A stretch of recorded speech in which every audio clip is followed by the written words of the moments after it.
Okay, good day mga ka-airsoft, good day mga ka-bigman. Magsatabi sa daan, huwag kang babangga. Papasok si Big Man, may dala na banda. Minsan siniraan, pero di pinansin. Toxic vibes, bro, di yan sa amin. Nagka-problema, bumangon pa rin. Laban lang ka, hindi lang saglit. Dito sa Big Man, solid ang galawan. Tunay na negosyo, hindi lang yabangan. Customer namin laging satisfied. Airsoft gear, legit certified. Service ay tunay, hindi panay boss. Kahit saan ka magpunta, kami ang host. Big Man, walang katulad. Gamit ay legit, laging panalo pag sukat. Sniper o pistol, lahat ay fire. Kami ang top airsoft provider. Big Man, walang katulad. Gamit ay legit, laging pagamantin din siya. Laging may bago, laging legit.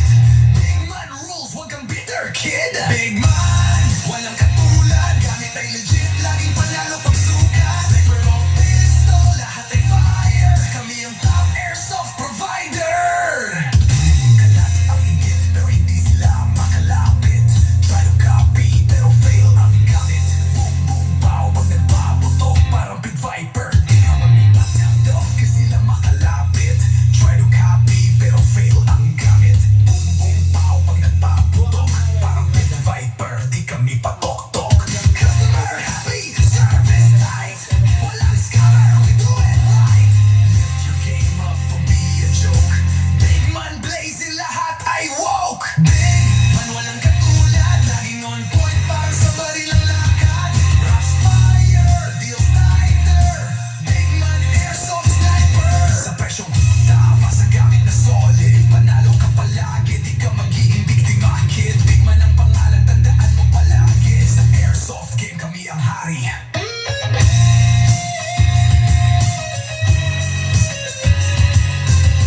Big Man, di mo kayang tapatan.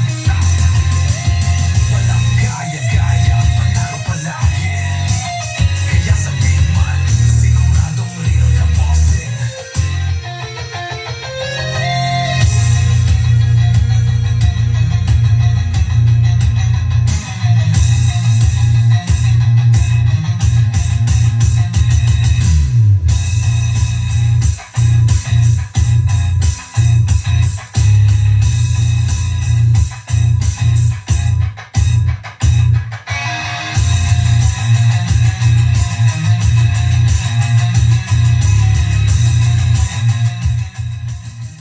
Okay, hello, good afternoon po sa inyong lahat mga ka-airsoft. Unang-una, I just want to thank every one of you, lahat ng ating ka-airsoft, no? Successful journey na naman kahapon on Rizal area and Manila area, no? Nakita nyo naman kahapon, nagpunta tayo sa Quezon City, Mindanao, kaya lang hindi ko na i-live. Pero nagpunta tayo sa Cainta, Rizal. Then nagpunta tayo sa Morong, hindi ko na naman na i-live kasi wala pong signal. Then nagpunta tayo dito sa lugar ng Baras, Rizal, di ba? Nakita nyo, na i-live natin yun, no? COD yun mga ka-airsoft, no? From request ng ating mga ka-airsoft, mga taga-iba-ibang lugar request nila para personal nating maihatid sa kanila yung mga unit na pinapangarap nila. Okay? Shout out, good day and good afternoon, Roy Jose. Good day, sir. Sabi niya. Okay, shout out pa rin. Good day and good afternoon, Ronald Suete Carino. Hello, bossing. Okay, ngayon, kikita nyo, nandito sa ating harapan ngayon si David and Goliath, no? Si David, no? At saka si Goliath. Makikita nyo, isang napakalaking unit, okay? The Lord of All Pistol, the Desert Eagle, isang napakalaki, isang napakatinding unit. Then,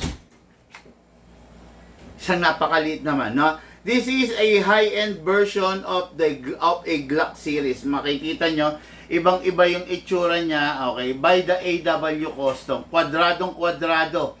Equipped with single fire and rapid fire. Ang katumpas pala nito is si Glock 23. Okay? Merong standard size nito pero this is the more smaller version, no? So ito yung unit natin kay Airsoft na Kyle Ortiz of Kabayugan, Palawan. Hello po! Okay, then next natin is si Kenneth Andradas of Solsona, Ilocos Norte. Hello, bossing! Hihingi lang po ako ng pasensya sa mga taga Palawan, no? Lagi kong sinasabi, pag taga Palawan, hindi po nasusunod yung 2 to 3 days namin na nasa inyo na yung unit, no? Pag taga Palawan po, sa totoo lang, tumatagal po eh. Mostly, umaabot ng 10 days, no? Kaya, pagpasensyaan nyo na po mga bossing, dyan sa lugar ninyo, kasi, isla po kasi ang Palawan, so, iniipon muna sa isang hub bago ibangka, bago dalhin dyan, di ba? Kasi wala namang walang parang, how do you call this?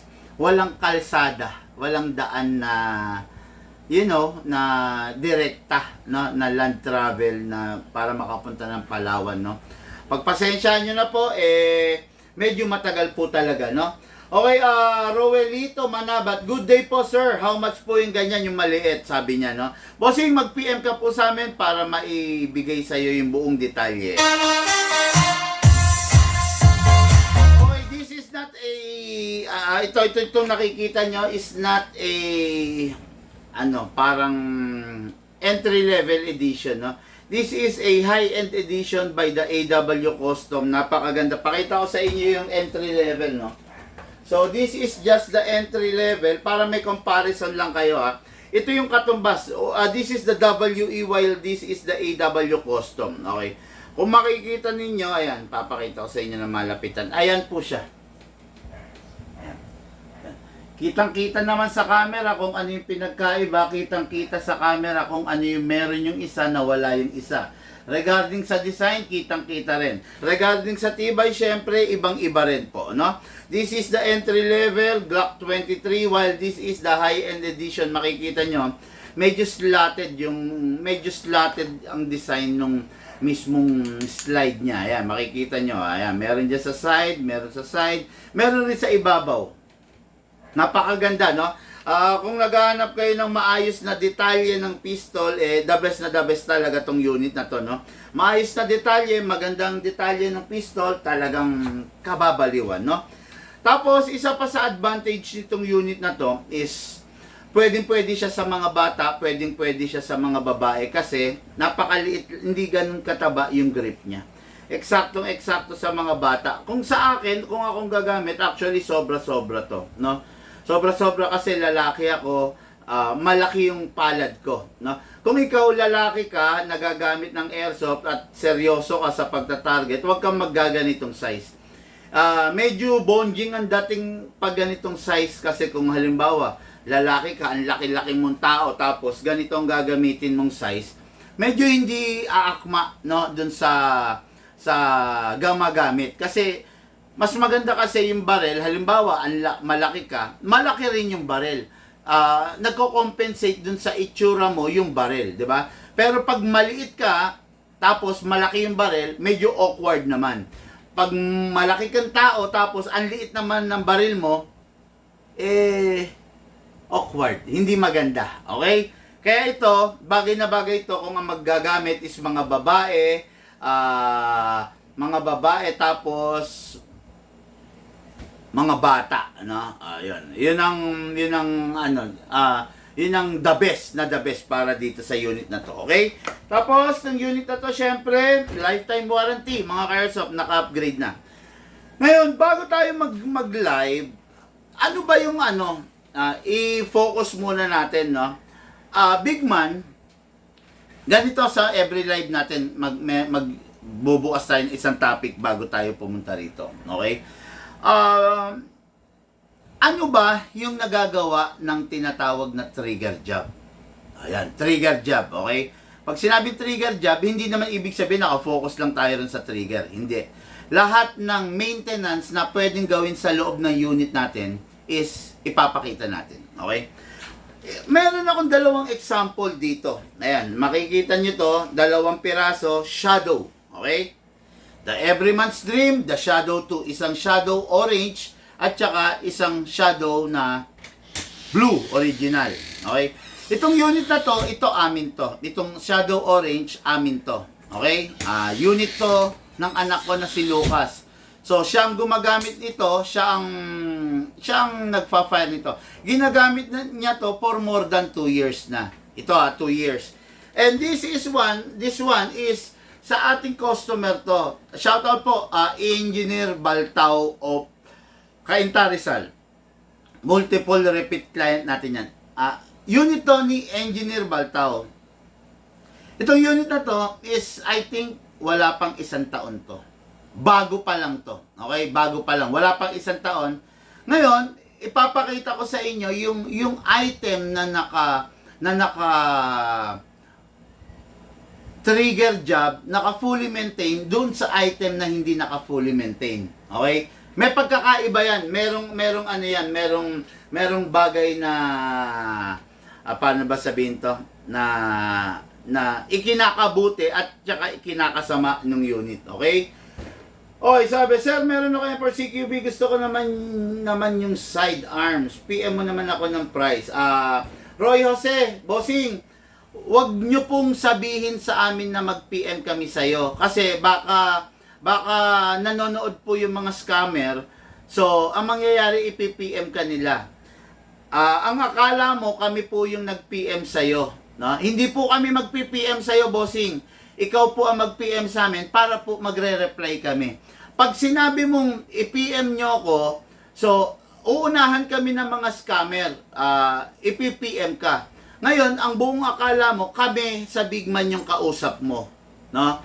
Well, in fact, hindi kami nag-PPM sa isang client. Yung client ang nag-PPM sa amin, magre-reply lang po kami. Okay? Wag po yung, kailangan bossing, mas matalino ka sa mga scammer. Imaginein mo, nagsabi ka na i-PM ka. So, ang gagawin ng scammer, i-PM ka. Ang akala mo kami yan. 'Di ba? Ngayon, makikipag-transact ka dyan hanggang sa maloloko ka na niya. Okay? Kaya ang pinakamainam, ikaw mismo na may kailangan sa amin, ikaw po ang mag-PM sa amin, magre-reply po kami doon sa mga tanong mo. Para iwas scam ka. Wala din. Nadulo. Ano yan, bago? Wala akong nakuha. Wala ka nakuha. Wala ba kaya sa site? Doon? Oo. Parang may nakita ko dun eh. Naka-box. Sa site? Takbay mo muna. Ako. Oo. Kaya mo na. Sige, kaya ko na to. Yun, no? Maging mautak po tayo, bossing, kaysa sa scammer. Kasi masakit para sa akin, yung nababalitaan ko na merong ka-airsoft na nai-scam. Actually, every week, merong isang ka-airsoft o dalawa na minumura kami. Minumura kami, bakit? Kasi sa simpleng pagkakamali nila na nag-send sila ng pera dun sa scammer, akala nila kami yun, no? Pero hindi po ganon. Mabibiktima ka lang naman ng scammer pag ikaw mismo nagpakita ka sa scammer ng interest sa airsoft tapos in-entertain mo sila. Okay? Kaya ingat po tayo. Masakit po para sa akin na malalaman na yung ka-airsoft ko na scam, na loko. No? Masakit po para sa akin yun. Kaya lang, wala akong magagawa kung nagpaloko po kayo eh. No? Okay po? Mag-message na lang po kayo, bossing, para po maibigay sa inyo yung kompletong detalye. Okay? Mabalik ako, mga ka-airsoft, no? Itong unit na to, 1 year pa lang to. Wala pang ang 1 year, actually mga 8 to 9 months pa lang eh, no? Itong unit na to, 2 years na to, ginagamit to mismo ni Lucas. Okay? 2 years na to. Si Lucas ang gumagamit nito. Ipapakita ko sa inyo yung unit na naka fine tuning, naka trigger job, versus dun sa unit na hindi naka fine tuning. Binili sa iba to, ngayon pinapa-repair sa amin. Okay? Versus sa unit na hindi naka fine tuning. Binili sa iba, ipinapa-repair po sa amin. Okay? Ngayon, bubuksan natin mga airsoft pa. Buksan natin, papakita ko sa inyo. Ito, buksan din natin. Pakita ko rin sa inyo. Mga Airsoft, itong unit na to, ilalapit ko ilalapit ko para makikita nyo. Itong unit na to, itong hawak ko ngayon sa aking kanan, ngayon pag nandito, o basta sa aking kaliwa, ito naman is yung nasa aking kanan is yung unit na bago pa. Okay? Ito 2 years na to may get. Ito halos bago pa. Ayan, papakita ko sa inyo Unahin natin ito. Ito 2 years na to mga Airsoft. Pansinin ninyo yung wear and tear. Napapansin naman ninyo siguro yung gas-gas, di ba? Ayan, tignan nyo to. Tignan nyo yung gas-gas. Ayan o. Ayan, yan yung wear and tear na sinasabi. Ayan o. Di ba? Yung slide na uubos. Ayan, yung slide nalalalos. Ayan o, di ba? Kitang-kita naman yung gas-gas, di ba? Ayan o, ayan. Ayan kitang-kita. Itong unit na to, hindi to naka-upgrade. Hindi to naka-fine-tuning and naka-trigger job. Okay? Ngayon, ipapakita ko naman sa inyo yung unit na naka-fine tuning and naka-trigger job. Okay, ito. Kunin natin itong isa. Ito. Itong unit na to, itong gas-gas na to, ano na to, 1 year, magwa 1 year pa lang to, ha. Tingnan nyo yung grabing gas-gas, di ba? Ayan. Lapit ko sa camera. Ayan, no. Kita nyo yung grabe yung gas-gas. Ayan, no. Di ba? O, dito sa kabila, ayan. No? Ayan. Grabe yung gas-gas, ha. Ibig sabihin, mas matanda pa tong unit ni Lucas. Itong unit ni Lucas, nung anak ko, 2 years mahigit na. Okay? Ayan, tignan nyo. Pansinin ninyo itong part na to. Ayan. Ayan. Wala pang ganong gas-gas. Ibig sabihin, yung wear and tear pantay. Ayan, no? Okay? And sa dalawang camera, nakikita, ha? Yung wear and tear niya, pantay. Ayan, no? No, di ba? Kasi itong unit na to is naka-fine tuning and naka-trigger job. Okay? Ngayon, yung hindi naka-fine tuning and hindi naka-trigger job, ito. Yan, ito. Pansinin ninyo, super na yung gas-gas. Ayan, no? O, di ba? Kikita nyo? Dire-diretso yung gas-gas at saka ito pa, ubos na. Ibig sabihin, yung slide na uubos. Di ba? While yung unit na naka-fine tuning and naka-trigger job, walang gas-gas halos. Ayan. Yan ang pagkakaiba niyan. Diyan pa lang makikita nyo na kung ano ba yung advantage and disadvantage ng unit na hindi naka-fine tuning at hindi naka-trigger job. Ayan, ha. At least na ipakita ko sa inyo, everyday magdi-discuss tayo ng ganun. Okay? Yan, hindi to naka-fine tuning, hindi naka-trigger job, hindi rin siya naka-fix outer barrel. Okay? Yung unit ni Lucas, 2 years na, naka-fine tuning, naka-trigger job, naka-fix outer barrel. Ayan, ha. Ayan, nakikita nyo naman. Lakasan pa natin, ha. Okay. Itong unit na to, hindi ito naka-fine tuning, hindi naka-trigger job, hindi naka-fix outer barrel. Ayan, hawakan natin, ha. Yung naka-fine tuning, naka-trigger job,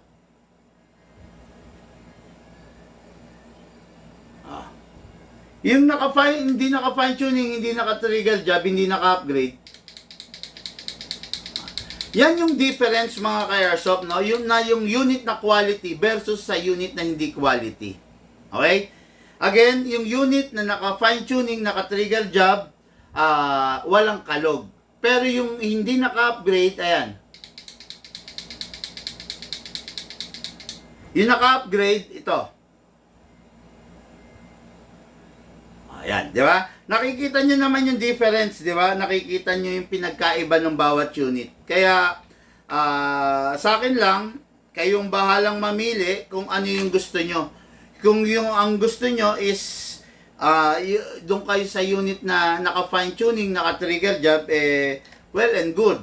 Pero kung gusto nyo, yung mga cheap quality unit, nasa sa inyo po yun, no? Basta ako, ang sinasabi ko sa inyo, yung unit namin, naka-fine tuning, naka-trigger job, naka-fix outer barrel. Walang kakalog-kalog. Pero yung unit na hindi naka-fixed outer barrel,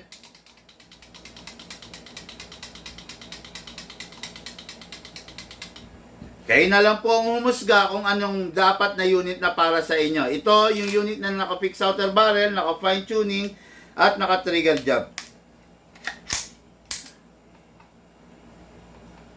Ito, upgraded versus the non-upgraded. Upgraded, non-upgraded. Ayan. Nasa sa inyo na po mga ka-airsoft kung ano yung pipiliin ninyo, kung ano yung sa tingin ninyo na unit na para po sa inyo. Okay? Upgraded or the non-upgraded, okay lang. Kung gusto nyong mumurahin, kung gusto nyong unit na gawang Lunes, sirang Martes, go for the non-upgraded, not upgraded. Pero kung gusto nyo ng unit na tatagal, makakasama ninyo for the rest of your airsoft journey, go po kayo dun sa unit na mga upgraded. Number 1, ang mga upgrade natin. Fixed outer barrel, fine tuning, trigger job, hammer protection pad, hop-up rubber, at saka big bore nozzle. Kung hindi man big bore nozzle, anti-freeze nozzle. Okay? Ulitin ko para sa kaalaman ninyo, fixed outer barrel, fine tuning, trigger job, hop-up rubber, hammer protection pad, big bore nozzle or anti-freeze nozzle. Ayan yung mga upgrade na nilalagay namin doon sa unit. Okay? Kung gusto ninyo na upgraded, go! Sasaya talaga kayo. Pero kung gusto ninyo na bumabaril lang kayo sa hangin, tapos after 1 week, sira na yung unit, go din po. Nasa sa inyo po yon. Wala po makakapigil sa inyo. Pera nyo po yan. Kayo po ang magdedesisyon kung ano, saan at paano ninyo gagamitin po yung pera ninyo. Okay? Yun, maraming salamat po sa inyo. Good day, Sir Bigman. Have a great day. Happy Monday to everyone. Sabi ni Alan Villaris. Sabi ni Roy Jose, Sir, sadya na lang ako dyan. Malapit lang po ako dyan. San Jose del Monte, Bulacan. Sige, bossing. Tawag ka muna, bossing. Magpabook ka.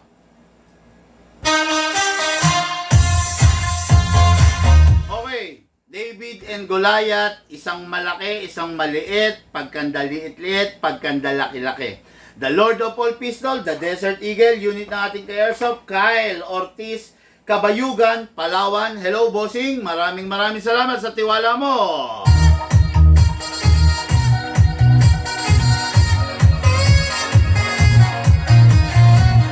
Unit ng ating ka-airsoft, Kenneth Andrada, Solsona, Ilocos Norte, ang napakaliit, ang napaka-compact, the Glock 23 Katumbas. Okay, this is not a budget meal edition, this is a high-end category ng maker ng airsoft. Okay, this is AW custom. Okay, high-end dyan pagdating, no?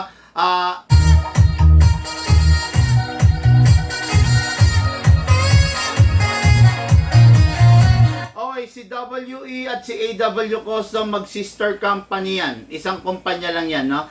High-end version ng mga AW Custom while low-end version ng mga WE. Isang kumpanya lang po yan na gumagawa ng mga Taiwan Airsoft, no? Ngayon, bakit naging entry-level edition? Bakit naging high-end edition? Mas maganda ang quality ng mga high-end edition, mas premium, mas maayos ang mga detalye compare mo sa mga entry-level edition na mas cheaper ang version. Okay? So, let's begin. This is a Glock 23, ang katumbas niya sa WE. So, equipped siya with single fire and rapid fire. Ang pinagkaiba nito kung mga makikita nyo mga ka-airsoft is slotted. Napakaganda. Napaka-premium. Hindi siya pipitsugin, hindi siya ordinaryo. Okay? Ngayon, number 1, nilalagyan natin ng silicone oil sa ibabaw para hindi maubos yung barrel. Then, kasa, ilock natin manually. Okay. Then, kung makikita ninyo, ano yung kulay ng nozzle niya? Kulay pula, ibig sabihin big bore nozzle. Pag kulay pula yung nozzle, ibig sabihin big bore. Pag big bore, mas malakas, mas malakas ang putok, mas malakas sa consumption ng gas, mas matinding yumanig. Okay? Pero ito, naka-fine tuning, naka-trigger job, kaya alisin na natin yung sinasabing malakas siya sa konsumo ng gas. Matipid siya kasi nakatono na siya. Okay?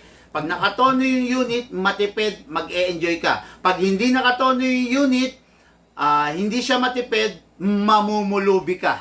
Okay? So, attack, release, always start single fire. Pag nakataas, single fire.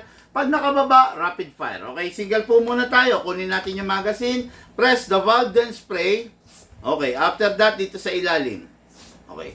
Ngayon, ito na. Meron ng gas dito. Okay, may silicone oil na rin. Maglalagay tayo ng green gas. Okay, sa green gas na ginagamit natin sa mga unit natin, mostly kung hindi naman mga high-end 12 kg gas only. Upside down, then press down. 1, 2. Okay, 2 seconds, mga airsoft, is enough na, no? Sobra-sobra na yon kasi yung unit is naka-fine tuning and naka-trigger job. So, ibig sabihin, matipid na siya sa gas, sa consumption. Okay? Ngayon, maglagay tayo ng bala. Hatakin natin ito pababa, then place your other thumb here. Dito po ilalagay yung bala sa baba. Pump lang po tayo, mga airsoft. Okay. Maximum rounds na may ilalagay is 27, pero ang allowed lamang is between 20 to 23 para po yung spring hindi po siya masira, hindi ma-stress. Okay? Tatandaan nyo, ang spring mahirap hanapin. Mahirap hanapin, kung sakasakali masisiraan kayo ng spring, ang kailangan gagawin lang natin is restore. Or, kakatay tayo dun sa mga bagong unit. Siyempre, iba ang presyo ng mga airsoft, no? Pag kumatay tayo dun sa mga bagong unit, siyempre, medyo iba ang presyo. Di ba? Okay, ngayon, pasok natin to sa unit. Kasa. Ready to fire. Okay, ngayon, may single fire. Always start single fire. Ayan yan. Single fire. Firing! Okay, try natin yung rapid fire. Ibaba natin to. Firing! Burst, burst! Pwede rin natin ibalik single fire. Taas natin. Firing! Okay, open slide. Kasi wala na po siyang bala. Next thing to do, release the magazine, then release the slide. Then rest the hammer by pressing the trigger. Okay. Tapos, sabi ko nga 2 seconds lang ang nilagay natin. Yung 2 seconds natin dito, marami pantiran laman to. Okay? Ngayon yung unit, para hindi nang gigitata sa langis, punasan natin sa tuwing matatapos natin gamitin. Okay? 2 seconds lang nilagay natin, dami pang tira nito. Pasingawin natin. O, diba? Dami pa yon. Kung 30 rounds, pwede pang pumutok yan. Considering may rapid fire, nakita mo? Wala sa side. Kuha ka na rin sa mga basket. Dito sa bodega ng bike. Oo. Siguro doon sa mga itim. Tignan mo. Okay, no. So, ito yung unit natin kay Airsoft. Ready for... Gel! Ready for packing and ready for shipping tayo. Okay? Ngayon, next unit natin. Next unit is, ito na. The Holy Grail.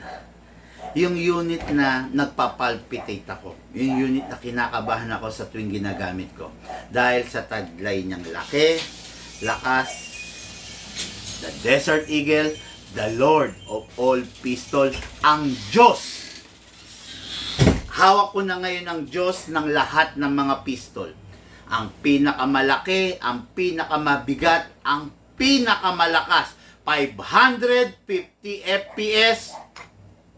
The Desert Eagle, the Lord of all pistol. Grabe to mga ka-airsoft. Naku po. Sobrang tindi, sobrang laki. Tignan nyo naman. Tignan nyo, ikumpara natin yung Glock 19, yung Glock 23 kanina. Di ba? Sobrang laki nito, sobrang animal nito. Compare natin yung ZZ, kung gaano lang kalaki yung ZZ. Di ba? Yan lang yung laki ng ZZ. Ang layo, no? Kaya ganun na lang ang aking kaba sa tuwing gagamitin ko to. Okay? Ngayon kunin natin yung magazine niya, syempre. Yung magazine kasi nito is ipinapadikit ko kasi ang problema sa magazine pag hindi dinidikit is minsan nalalaglag. Pinapalagyan ko siya ng double-sided tape lalo na pag galing sa display, no? Kasi sayang yung magazine pag nalaglag eh. posibleng magkaroon ng leak. Syempre, pag nagka-leak, hassle, di ba? Kaya pinapaayos natin ng gusto ang ayan. Yan, pinaalis ko yung double-sided tape, no? So, this is the magazine ng Desert Eagle. Merong special reloader. Ang magazine ng Desert Eagle is maximum of 30 rounds. Para siyang GBBR rifle na. Di ba yung mga GBBR rifle, 30 rounds. Ganun din ang Desert Eagle, mga ka-airsoft, no? Napakatindi, napakasarap gamitin. Kaya lang, syempre, kaakibat ng matindi at ng masarap gamitin is kailangan responsable ka pa rin, no? Kasi, syempre, sabi nga natin, ang lakas-lakas niya, tapos, kung hindi mo siya gagamitin ng tama, yung lakas niya, pwedeng, alam mo na, pwedeng masira, di ba? Ngayon, ang reloader ng Desert Eagle is reloading stick. Meron nakalagay 5, 10, 15. Ibig sabihin 15 BBs, no? Okay, lagyan muna natin. Okay, ay sumobra. 16. Ayan. Pasok natin to rito. Then, itutulak natin using this pusher. That's it. Tapos na. Ngayon, syempre, dagdagan pa natin kahit ilan. Kahit mga 5, 6, ganun. Okay. Huwag na natin masyadong punuin para hindi masira yung mismong spring niya. Okay? Yan. Ngayon, push natin. Ayaw na. Yun. Okay, na-load na. Ngayon, lagyan natin siya ng silicone oil. Press the valve, then spray. Okay. After that, dito rin sa ilalim. Ayun. Punas. Okay. Kunin natin yung unit, mga ka-airsoft. Ikasa natin manually. Ang laki ng bunganga. Then, ilock manually. Sprayan po natin yung nozzle. Itong unit na to, naka-upgrade po, naka-fine tuning, naka-trigger job, naka-hammer protection pad, at saka naka-hop-up rubber. Hindi po to, naka-fix outer barrel na nga rin pala to. Ayan, no? Hindi siya kumakalob, no? So, ayan na yung unit. Tignan yung laki ng opening niya, oh. Grabe yan. Release, then rest. Woo! Kinakabahan ako dyan, sa totoo lang. Ngayon, maglalagay tayo ng gas, mga ka-airsoft, no? Upside down, then press down. 1, 2 seconds lang, mga ka-airsoft, kasi naka-upgrade na po ito, naka-fine tuning, naka-trigger job. May bala, may silicone oil, pasok sa unit, kasa, ready to fire. Tignan nyo kung ganong kalog ang mangyayari sa aking braso, no? Firing! Grabe, oh.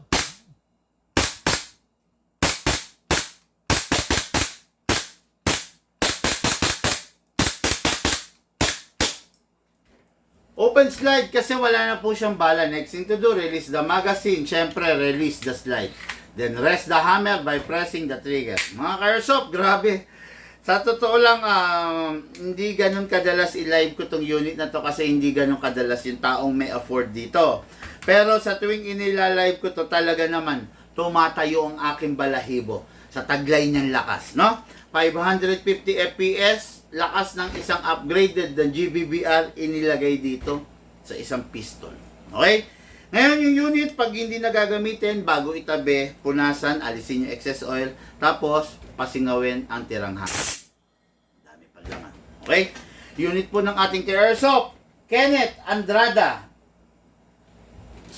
Mali, sorry. Unit ng ating airsoft, Kyle Ortiz of Kabayugan, Palawan. Hello, bossing. At saka unit ng ating airsoft, Kenneth Andrada, Solsona, Ilocos Norte. Hello, bossing.